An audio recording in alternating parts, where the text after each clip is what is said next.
Halo Prof. Waalaikumsalam. Waalaikumsalam. Kenapa Apa ini kabar? mukanya nggak ada lagi? Oh Mukanya iya, nggak ada lagi, piye? boy. Hah? Gimana ini live kalau nggak ada mukanya ini? Kemarin bisa. Ini yang pada nonton sabar dulu ya. Ini masih ngajarin Prof biar mukanya kelihatan. Prof.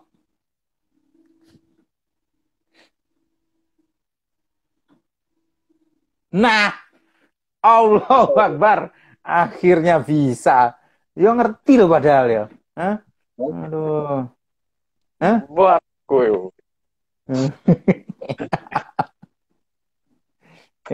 Ya udah berarti Aku, kita- aman ya. aku disuruh disuruh mandi sama istriku. Oh, supaya apa? Hah? Dari Venroto Supaya apa, genah. Prof? Oh, Biasanya sebenarnya katanya sih ya. ya, tapi ternyata tak lihat juga sama aja. Tapi sampai itu sudah cukup gena loh, Mas. Untuk hitungan Hah? makhluk halus itu sudah lumayan sebenarnya. Ah. Ini suara saya jelas gak? Jelas, Mas. Jelas. Jelas. Ah. Nasib PADW sing ra jelas, Mas.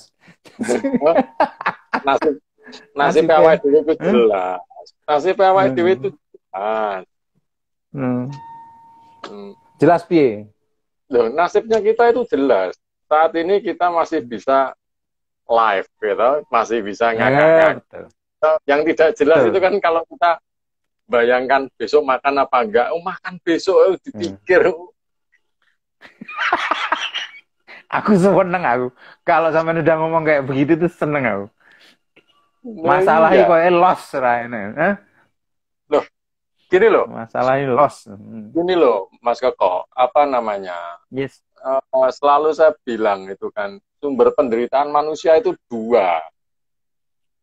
Ya, Jadi apa maju aja, Prof? kena, mundur kena. Jadi kalau dia melihat masa lalu, sesuatu yang tidak dia sukai dan dia tidak mau menerima, sedih, gitu. Mm-mm. Aduh, aku kok wajahku Kok kok tua begini, kok begitu begini, gitu. wajahku kok Heeh. ini nggak bisa seperti Mas Koko yang kayak Pak Pau, kayak gitu kan. Cap. Begitu aku tidak menerima, wah aku menderita itu.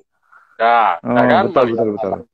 nah, melihat masa depan gitu. Melihat masa depan. Wah, Mm-mm. besok aku bisa membayar cicilan nggak ya tanggal 19 gitu kan. Oh, Mm. terus takut. Melihat masa depan takut, melihat masa lalu sedih. Gitu. Lah, Ya, ya, ya. sampai lupa bahwa yang namanya hidup tuh saat ini. Nggak ada yang namanya hidup itu besok. Hidup bisa iki. Benar, benar. Itu Betul, betul, betul. masa Betul. depan itu masih goib, belum tentu terjadi, gitu. Masa lalu itu Betul. alam kenangan. Wah, kaya bocah cah cinta wae, wah membayangkan mantan. Soro gitu. Membayangkan apa sih ora soro, Mas? Apa? Duh, cicilan Membayangkan aja nggak apa usah yang hidup? dibayangkan. Cicilan nggak usah Oh, dikhawatirkan. ya, ya, ya, Cicilan ya. nggak usah dikhawatirkan. Khawatirkanlah jatuh temponya. Oh, cicilan ini Ya nggak podo usah ae, dipikir. Prof. Ya podo ae. Apa?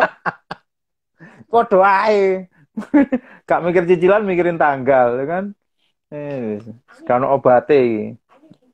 Tapi alhamdulillah ya, saya iso masih bisa ketawa-ketawa itu alhamdulillah ya. Kita bisa silaturahmi meskipun caranya begini ini ya.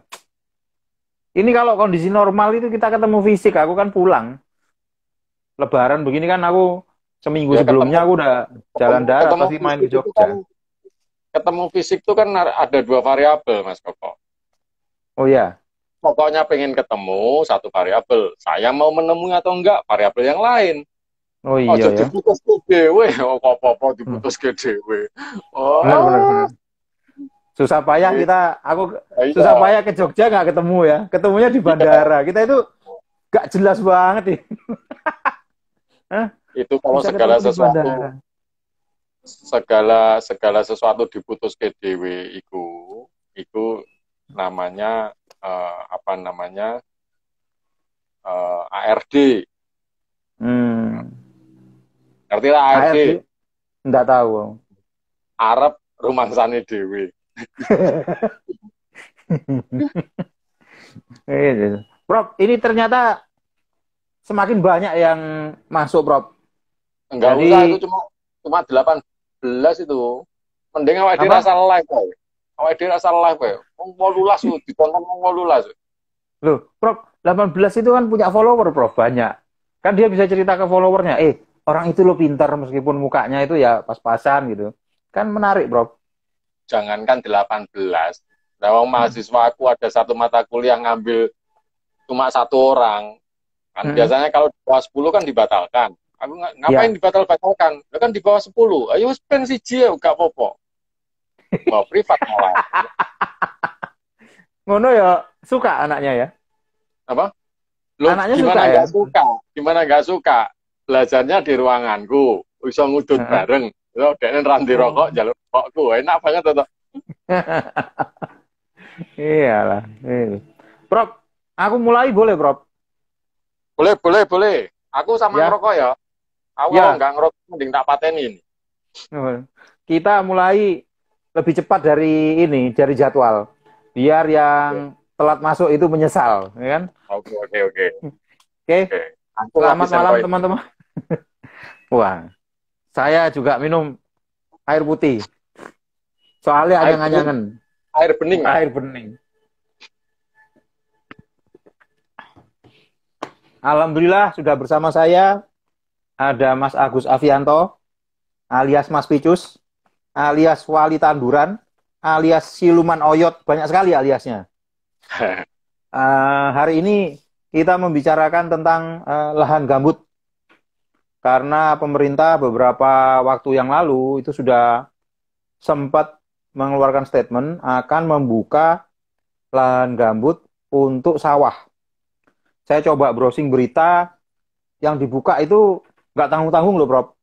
300.000 hektar, Prof. Berapa? 300.000.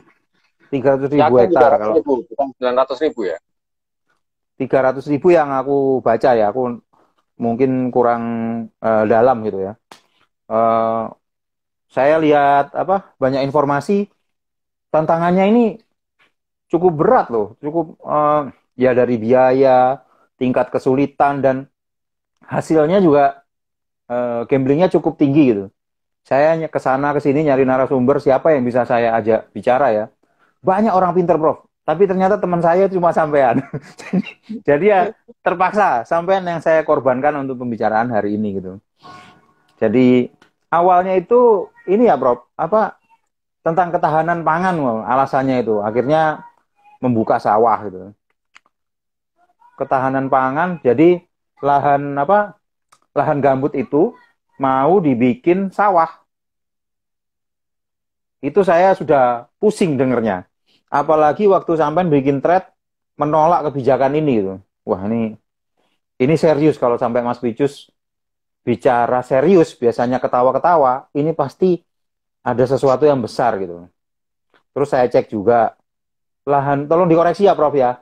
Hmm. Lahan gambut di Indonesia itu ada beberapa versi data ya. Ada yang bilang 22 juta, ada yang bilang 13 juta, ada yang bilang 15 juta. Tapi yang pasti lahan gambut kita itu terbesar nomor 2 di dunia. Setelah Mungkin untuk Brasil. awalan, ya setelah Brasil, benar. Brasil itu informasinya sekitar 30 juta ya. 31 juta. 31 juta. Gini Prof, mungkin dijelaskan dulu ke saya yang pekok ini ya kan. Gambut itu apa sih gitu? Terus kenapa kita harus melestarikan gitu? Itu dulu deh Oke, Prof, yang gampang dulu Prof. yang gampang. Oke, Hmm. Assalamualaikum warahmatullahi wabarakatuh, Mas Koko. Waalaikumsalam Jadi, warahmatullahi wabarakatuh.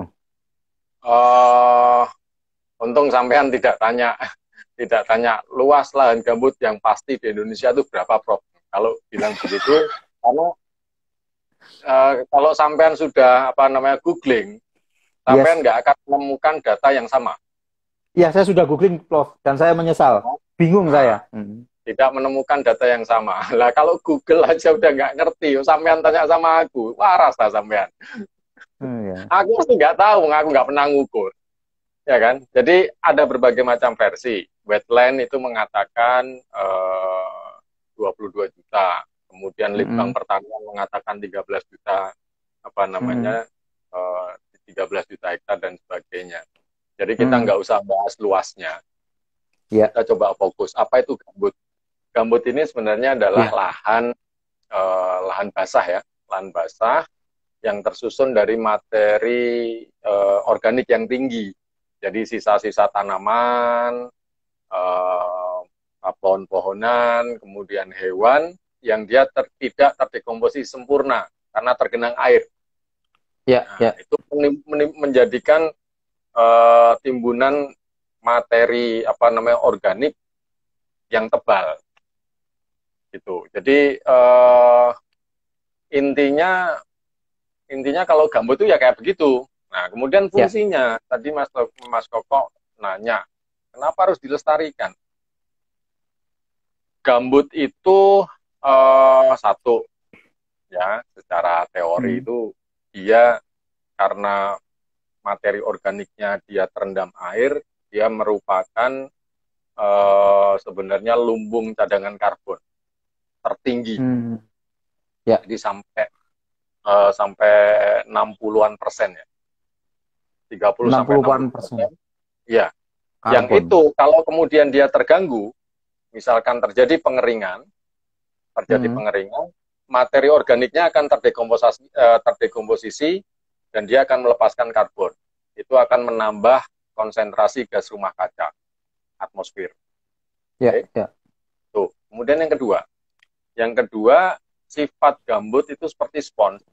Jadi dia menyimpan cadangan Menyerap air sebenarnya. air. Mm. Menyimpan cadangan air tawar terbesar di dunia sebenarnya. Nah, Mm. dia juga menghalangi sebenarnya intrusi eh, apa namanya air laut masuk ke daratan.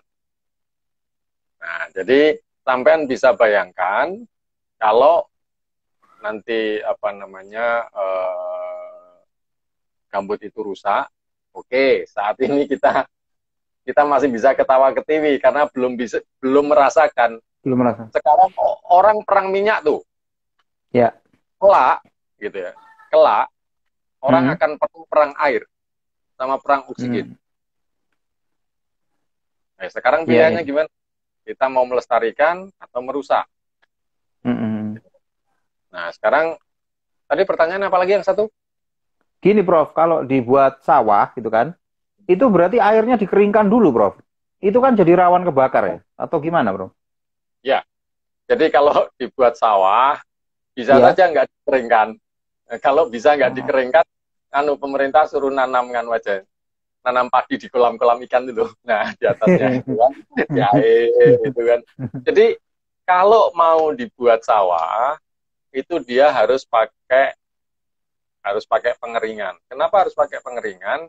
Karena gambut itu sifatnya asam. pH-nya antara 3 Hmm. sampai 3,5. Padi nggak akan tahan. Iya, iya, iya, iya. Padi nggak akan tahan. Tetapi kalau kemudian pengeringannya juga terlalu tinggi, dia akan bersifat basah. Hmm. Akan Kebalikannya ya? meracun juga. Akan meracun juga. Jadi terlalu basah atau terlalu asam, itu sama-sama Iya, akan iya, meracun. iya, iya, Nah, iya, iya. nah sekarang pertanyaannya begini. Sekarang pertanyaannya kan begini. Harus ketika kita mau membuat sawah di lahan gambut, itu tinggi permukaan air harus dijaga dalam interval tertentu. Hmm. Pengeringannya kelebihan, ngeracun. Ngerendam, ngeracun. Gitu kan? Beracun. Iya, Harus pertanyaannya, siapa yang bisa menjaga supaya apa namanya presisi water ya? level seperti itu? Karena Ya, ya. satu, dia akan dipengaruhi oleh curah hujan. Yang kedua, dia dipengaruhi oleh evapotranspirasi. Dan dia dipengaruhi oleh suhu. Jadi, sedikit saja tambah panas 1 jam, Hmm. penguapan akan tinggi. Oh, Jadi yang namanya kanal-kanal itu, dibuat kanal, itu kan pasti air yang dibuang tuh. Siapa yang iya, bisa betul. menjaga outlet-outlet itu, Hmm. uh, pintu-pintu air itu, untuk mempertahankan water level yang seperti itu. Itu Apalagi pekerjaannya presisi sekali ya, Prof. presisi. Dan sampean jangan bayangkan yang namanya gambut itu meskipun kelihatannya datar, kemudian topografinya enggak. Oh, ini datar. Enggak. Dia dipengaruhi oleh topografi awal. Jadi topografi namanya lahan aslinya. Jadi jarak 1 meter itu beda tingginya. Kedalamannya beda ya? Meter. Iya. Wow. Bisa sampai berapa meter, Prof? Kalau yang di Pulau Padang itu saya pernah membuat sekat itu dalam jarak kira-kira 20 meter saja. Karena beda tingginya terlalu terlalu curam. Itu dalam jarak 20 meter itu saya harus membuat sekitar 10 sekat kanal. Sampean bisa bayangkan berapa biaya yang itu. Kalau satu sekat kanal aja misalkan 15 juta. Ya, banyak sekali, Prof. Banyak sekali tuh untuk target 300.000 hektar itu saya bisa bayangkan tuh. Berarti berapa? 10 kilo kali 3 kilo. Iya. Ya toh 300.000 itu berapa berarti? 10 kilo kali 3 kilometer. Itu yang harus disekat ya? Harus disekat. Wow. Dan airnya harus dibuang. Airnya dibuang. Airnya dibuang sebagian dipertahankan di dalam. Ya. Aku tertarik tadi yang intrusi air laut, aku baru tahu, Prof. Berarti dia untuk konservasi lahan supaya air laut nggak ke daratan itu ternyata ada fungsinya dari itu ya, dari lahan gambut ternyata ya. Iya, dari lahan gambut. Jadi dia itu sifatnya kan seperti spons. Jadi begitu dia dibuat kanal itu kan pasti dibuang airnya, ada outlet. Betul. Nah, pembuangan pertama kali air itu akan menyebabkan subsidence, penurunan permukaan gambut itu antara 50 sampai 1 meter. Iya. Langsung. Dan setiap tahun diperkirakan dia akan selalu turun minimal 5 cm. Turun terus gitu. Jadi kalau nanti gambutnya semakin turun, permukaan air laut itu semakin naik. Iya, karena tenggelam. Hanya perubahan iklim. Nah, ini akan bisa tenggelam. Tenggelam, Prof. Iya benar tuh.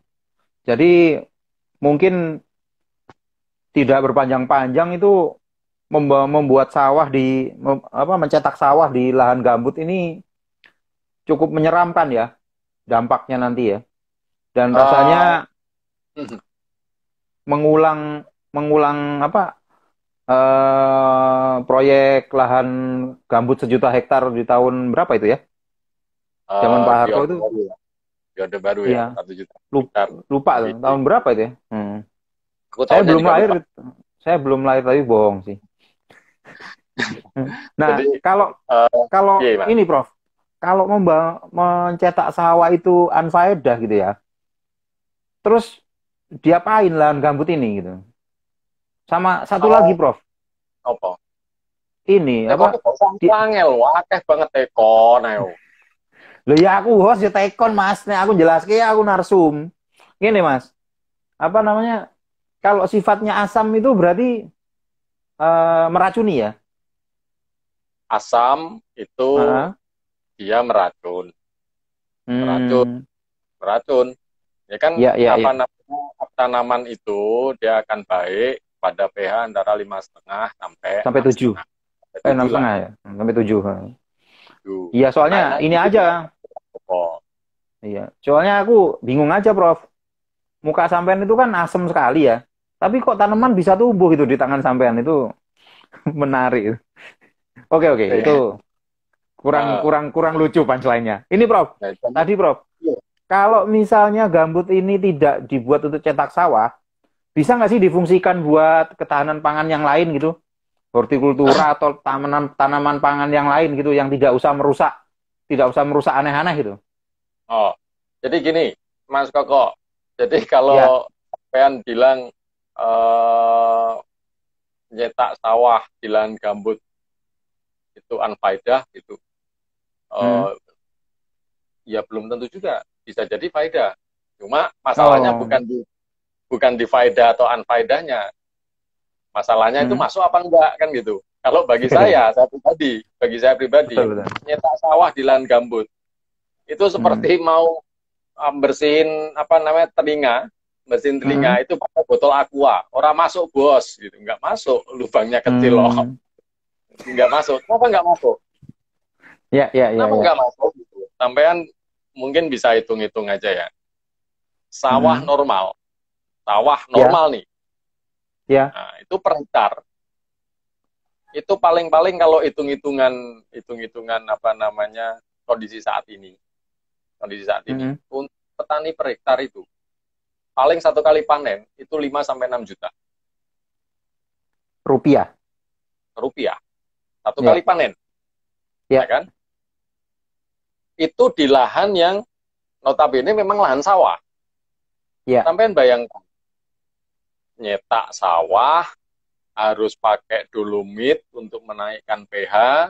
Sementara yang dikasih dolomit itu adalah lahan basah yang pasti dolomitnya akan tercuci gitu kan. Dan banyak sekali butuhnya pasti itu. Iya, banyak sekali. Saya sudah melihat di Pulau Padang itu nggak usahlah ratusan ribu hektar. Hanya 40 hektar. Hanya bertahan 2 minggu. Dolomitnya? Dikasih dolomit, 2 minggu kemudian pintu airnya jebol, tidak bisa menahan gelombang air laut. Masuk. Ya.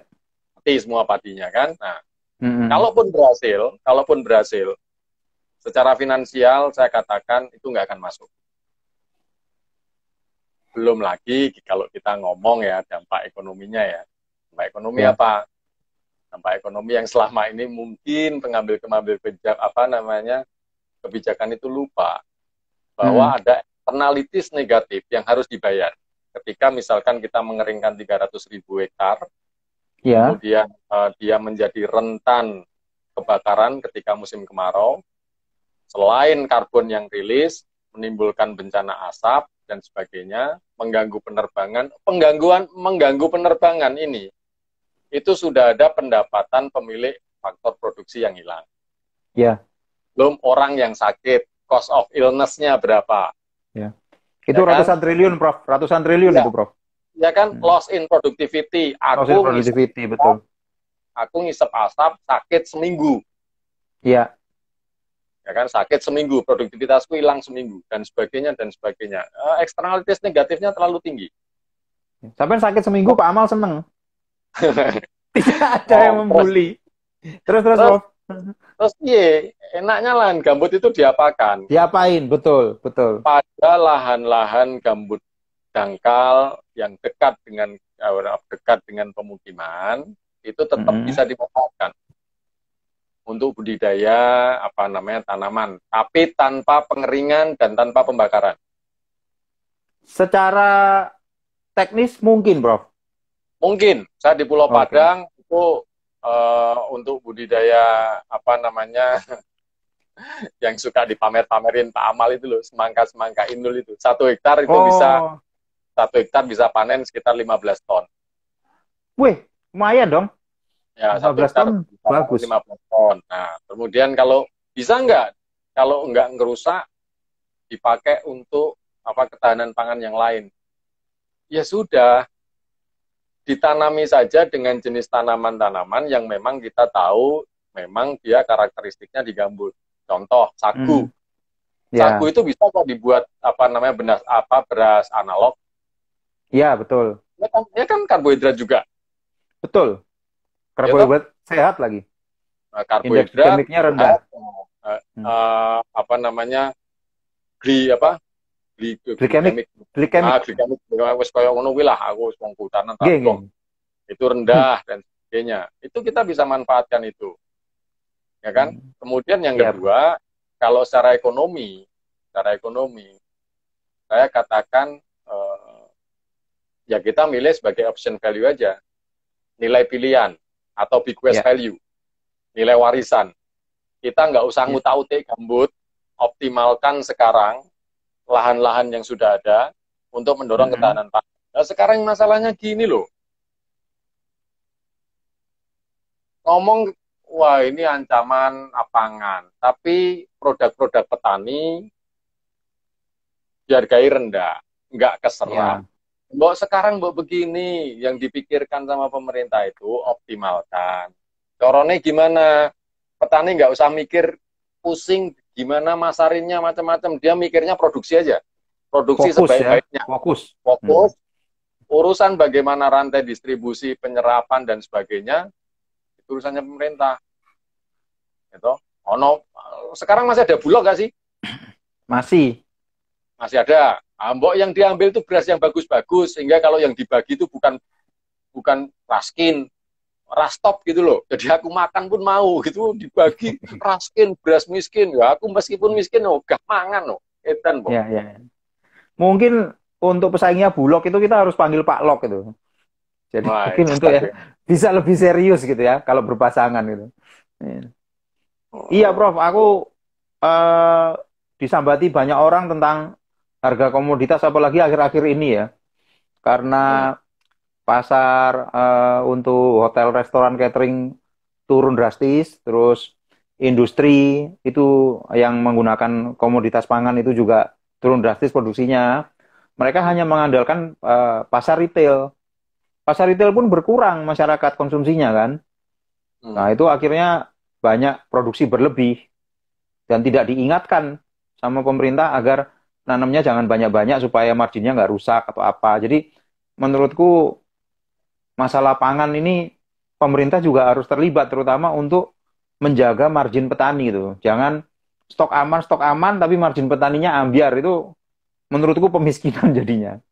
Lah ya, sekarang kalau misalkan 1 hektar aja lahan petani, dia untungnya itu kira-kira 5 sampai 6 juta. Taruhlah 3 kali panen setahun, 15 sampai 18 juta, dibagi 12, itu cuma 1,5 loh Mas. Iya, betul. UMR, UMR. Betul, Bro. Nah, sekarang kalau Itu misalkan seperti itu, kok ngoyoworo mau gini Mas, Mas Koko. iya, Mas. Ini tolong diingatkan ya, tolong diingatkan itu. Sopo sampean kalau ada kenal orang apa namanya istana atau apa, selain ngomong dampak sosial, dampak ekonomi dan sebagainya, dampak lingkungan dan sebagainya, ingetin 4 hal yang harus disiapkan sebelum ngomong ini layak atau tidak. Ya. Jadi kasem, land capability, kapabilitas lahannya, kemudian land availability, apa namanya, ketersediaan lahannya, kemudian suitability-nya, cocok apa enggak untuk komoditas itu, suitability. Sustainability. Apa? Suitability. Oke. Suitability. Oh, ngerti bahasa Inggris, Pak. Ampun, Prof. TOEFL saya 700 ya, sekeluarga. Sama 700, aku tukarku 313 kok. Yang nomor 4, ini penting. Manageability. M ya, yang manageability ya. Ya, jadi kalaupun misalkan lahan yang 300.000 hektar itu, yang di dekat Taman Nasional Sebango yang di sana Kalimantan Tengah itu Pulang kalau Pisau, misalkan ya di Pulang Pisau. Kalau lahannya terlalu jauh sama masyarakat, itu nggak akan pernah bisa termanage dengan baik. Sing meh macul sopo, demit ta. Lo mungkin dikerjakan korporasi? Apa? Dikerjakan korporasi, menarik investor? dikerjakan korporasi.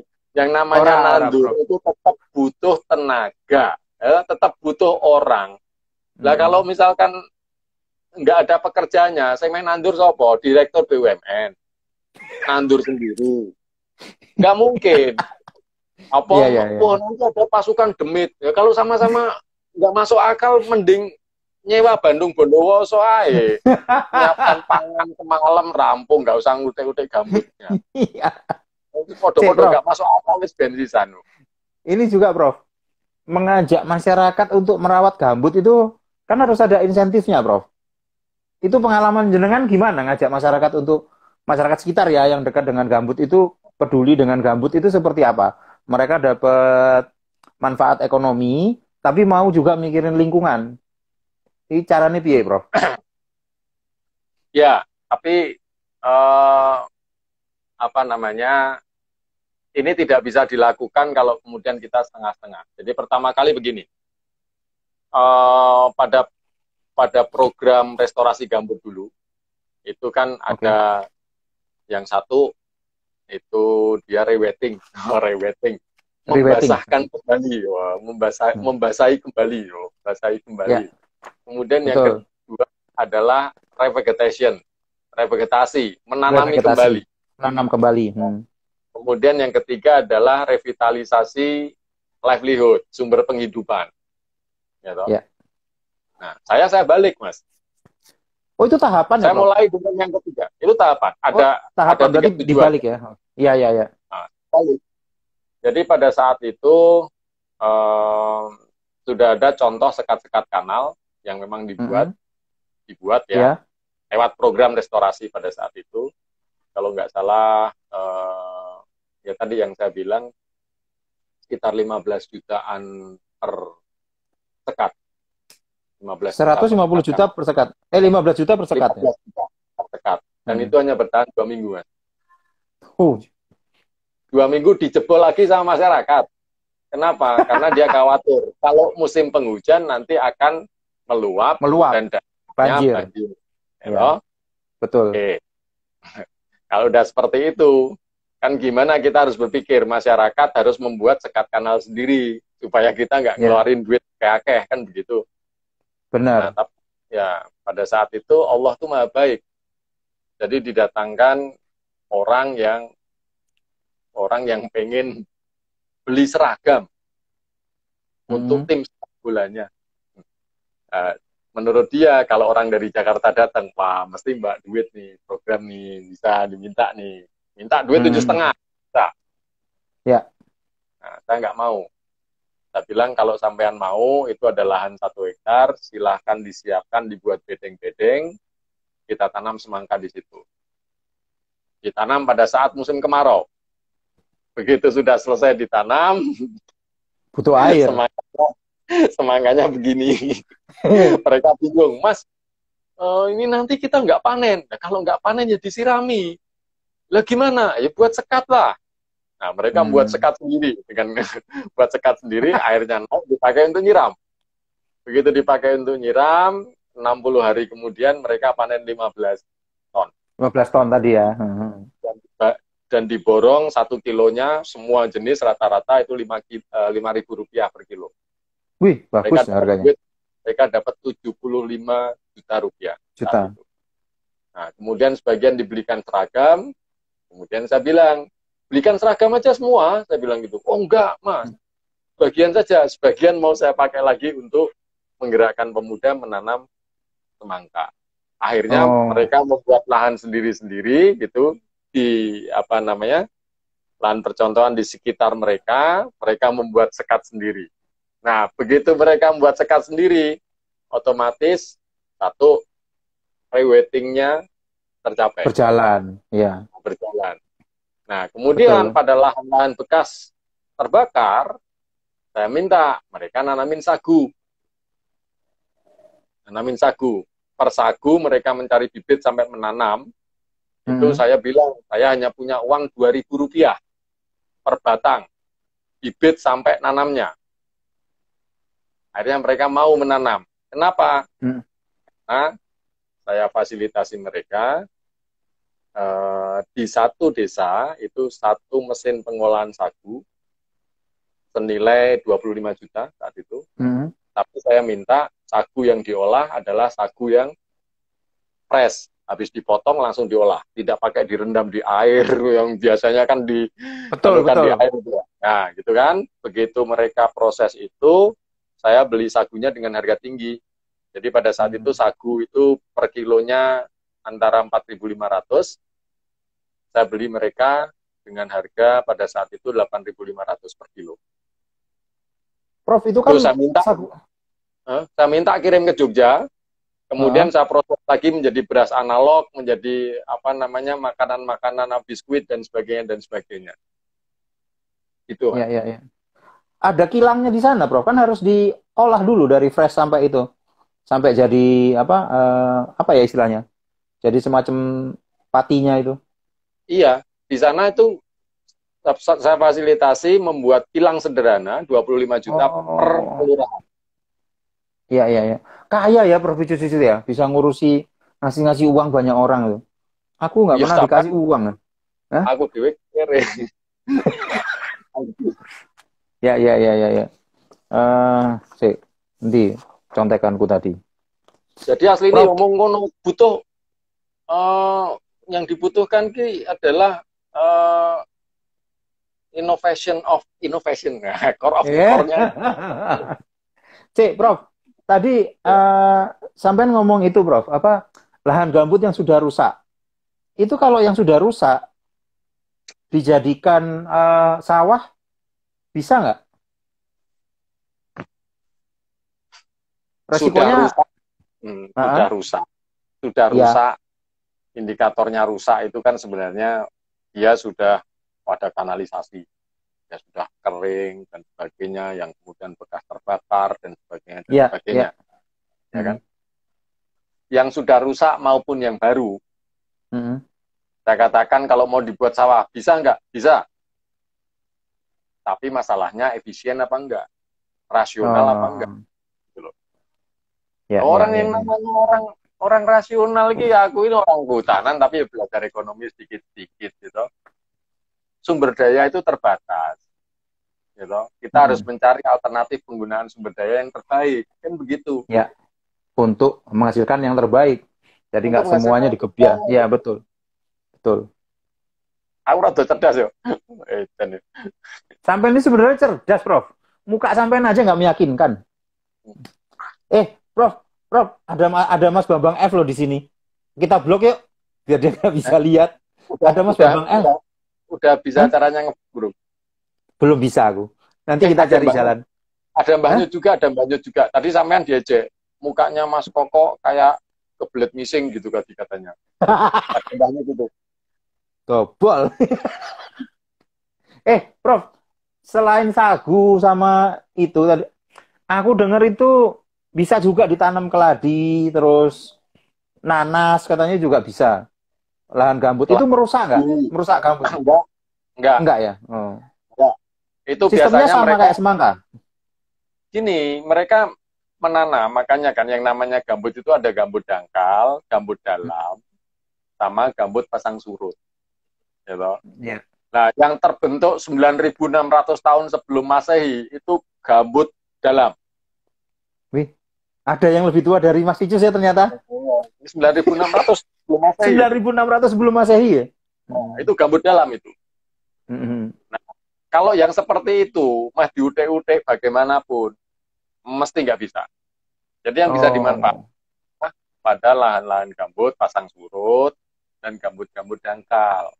Nah, Hmm. itu nggak ngerusak, penyiapan lahannya tanpa bakar, gitu, tanpa Hmm. harus membuat pengeringan dan sebagainya. Jadi kalau sampean ngomong kok apakah pengeringan itu ngerusak apa enggak? Jadi saya harus ngaku, tahun 98 itu salah Ya. satu pelaku yang membuat membuat kanal-kanal untuk pengeringan saat itu mau ditanamin akasia crassicarpa, itu manusianya saya. Oh. Dan menyesal Tahun nggak, Prof? 97. Dan 20 tahun kemudian, tahun 2017, saya harus membayar kesalahan saya dengan melakukan restorasi gambut di Pulau Padang seluas 112.000 hektar. Hmm. Lunas lah, Prof. Nah, gitu. Lunas lah. Itu, sorry, Prof. Aku bisa dijelasin agak detail nggak kalau untuk nanam tanaman-tanaman yang memang habitatnya di situ gitu. Kayak nanas, kayak tadi keladi gitu. Eh, itu penanamannya seperti apa ya? Apa prosesnya sama kayak yang tanam semangka itu? Ditanam di lahan, habis itu dibikin sekat kanal atau bagaimana, Prof? Nah, kalau yang seperti itu, Mas Koko, itu sebenarnya Hmm. tanpa pengeringan pun mampu. Yang penting nanti penanamannya dibuat agak tinggi, semacam guludan begitu, Oh, bikin ya, gulutan, semacam oke. guludan, Ya. bikin guludan. Jadi Hmm. apa namanya, tanpa bakar, jadi dibuat bulut-bulut, kemudian eh, apa namanya, dalam baris-baris langsung tanam aja langsung. Itu nggak apa-apa, Hmm. Bisa itu. Nanasnya gede-gede malah. Segede Pak Amal atau segede saya? Oh, nanasnya segede semangka yang suka dibuat apa Pak Amal nutupin perut itu loh. Oh, Oh, kita enak ya ngomongin Pak Amal di IG itu karena beliau tidak punya akun IG. oh, dia katanya IG itu hanya tempat nongkrong cewek. Padahal dia raiso aku apa.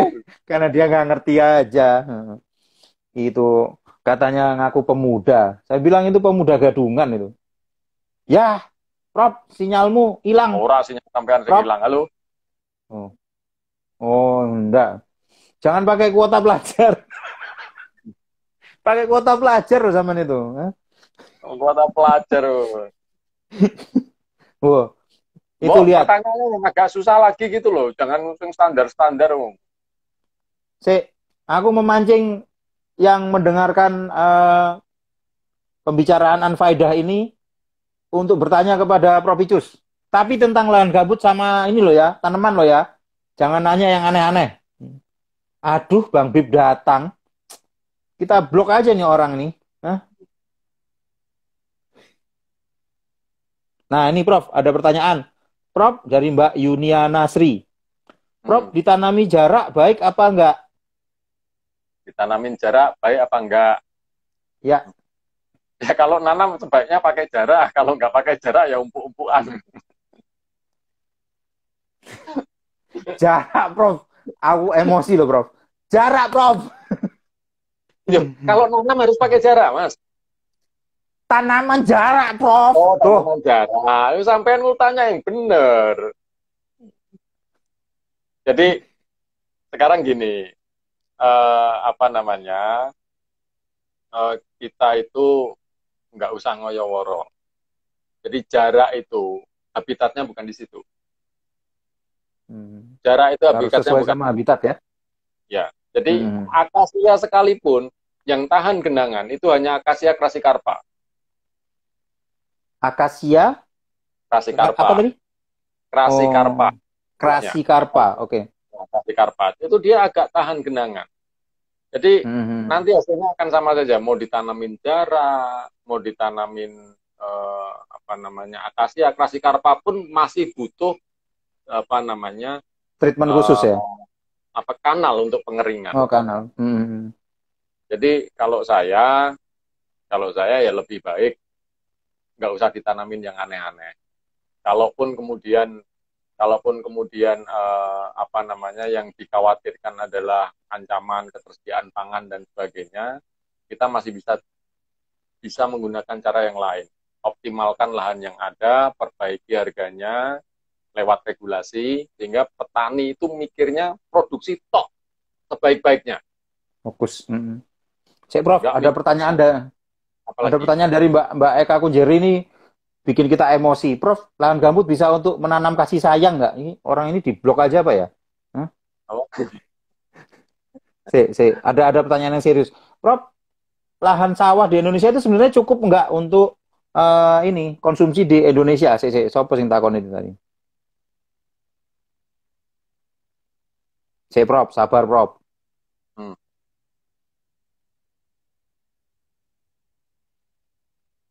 Ini yang nanya ditanami porang gimana Prof? Jawabannya sama ya. Kalau bisa ditanam yang sesuai. Ya. Ya, porang itu kan kalau porang kan umbi-umbian ya. Betul. Umbi-umbian kayak keladi dan sebagainya. Itu pada lahan-lahan apa namanya gambut dangkal di kawasan budidaya masih memungkinkan. Tapi masih memungkinkan, tanpa apa namanya merusak ringan, tanpa penting. Ini Prof, yang nanya ini ahfads.fas.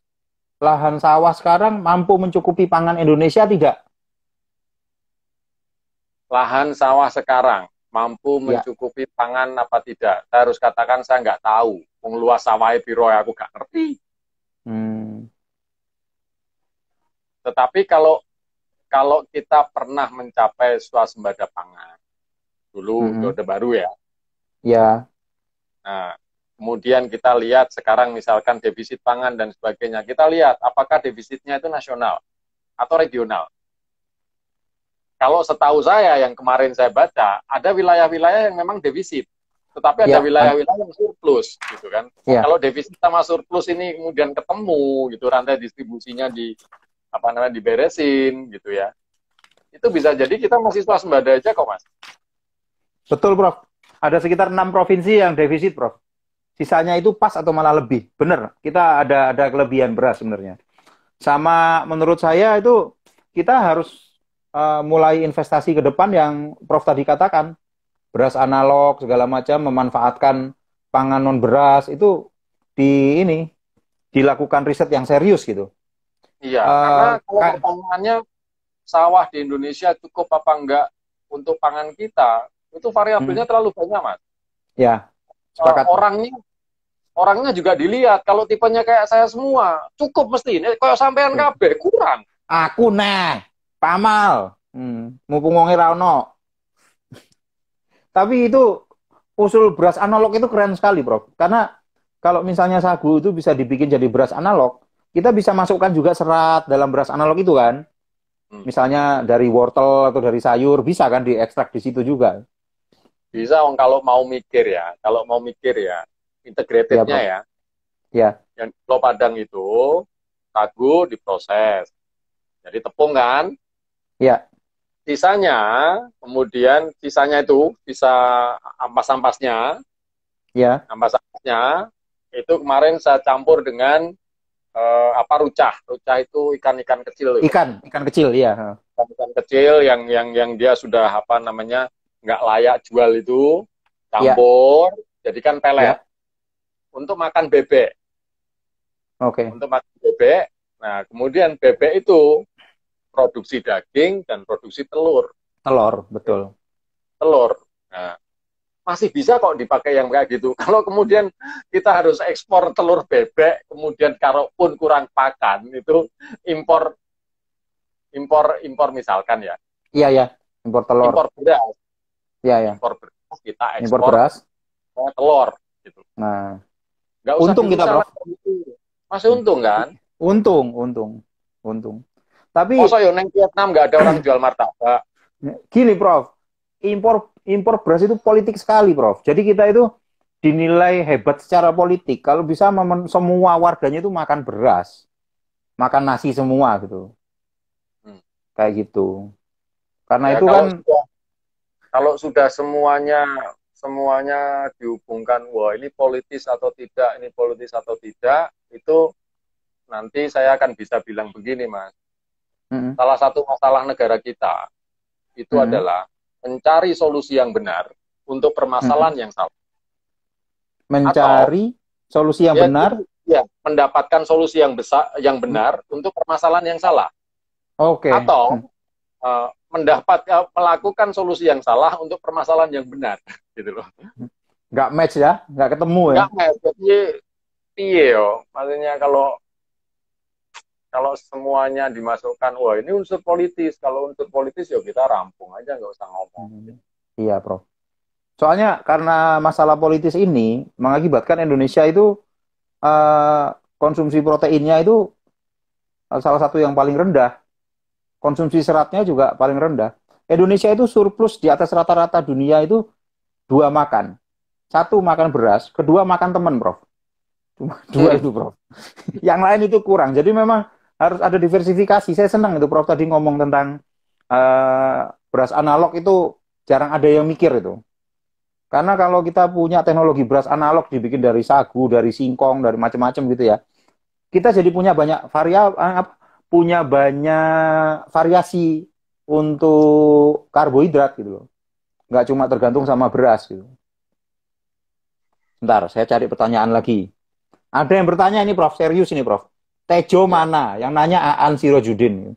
Tejo enggak ada. Wes, tak jawab.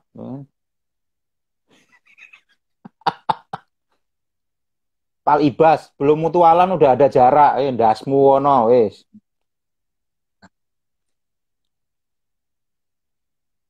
Mbak Ella, Prof, Itu lahan loh, apa sih gambut itu. ngomong lo, gambut bagaimana apa jenenge? Iki ono sing serius. Mbak Ella Oh, didiamkan saja. Ditiriskan terus didiamkan. Prof, yang nanya Mas Iwan RCP. Prof, tanah gambut tebalnya berapa meter?